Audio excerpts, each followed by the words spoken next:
اعوذ باللہ من الشیطان الرجیم بسم اللہ الرحمن الرحیم السلام علیکم ورحمۃ اللہ وبرکاتہ۔ معزز خواتین و حضرات، آپ دیکھ رہے ہیں میرا یوٹیوب چینل قرآنک اذکار اور میں ہوں آپ کا میزبان۔ وظائف کے سلسلے کو بڑھاتے ہوئے آج میں آپ کو آواز میں دلکشی پیدا کرنے اور اس کو خوبصورت بنانے کا ایک آسان سا وظیفہ بتانے جا رہا ہوں۔ یہ وظیفہ خاص طور پر خواتین کے لیے بھی ہے۔ اس وظیفے کو آپ نے خود ہی کرنا ہے۔ 5 وقتہ نماز بالکل لازمی ہے۔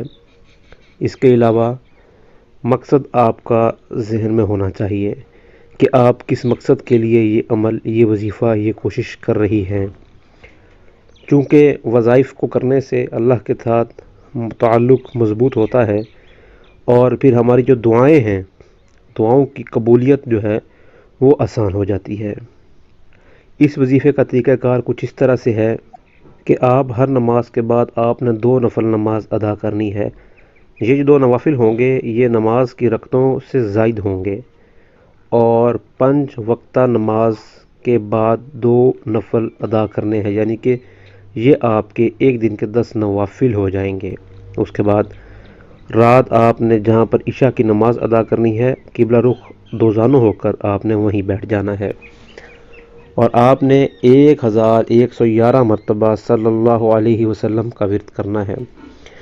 کچھ بہنوں اور بھائیوں کا یہ سوال ہوتا ہے کہ یہ ورد دل میں کر سکتے ہیں؟ دل میں بھی کر سکتے ہیں، لیکن اگر زبان سے کیا جائے تو زیادہ بہتر ہے۔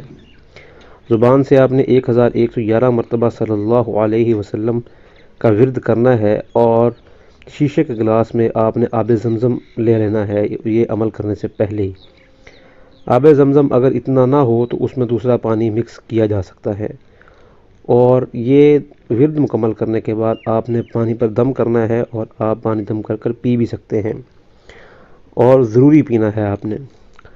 یہ وظیفہ آپ خود اپنے لیے کر سکتے ہیں یا کسی اور کے لیے بھی کر سکتے ہیں، کیونکہ آواز کی خوبصورتی یا آواز میں کشش کا پیدا ہونا یہ ایک قدرتی امر ہے، اور بہت سارے لوگ اس چیز سے پریشان ہوتے ہیں کہ وہ بہت اچھی باتیں کرتے ہیں لیکن ان کی باتوں کے نتائج حاصل نہیں ہوتے۔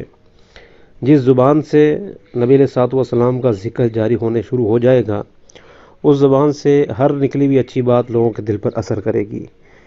امید ہے کہ آپ کو یہ وظیفہ پسند آیا ہو۔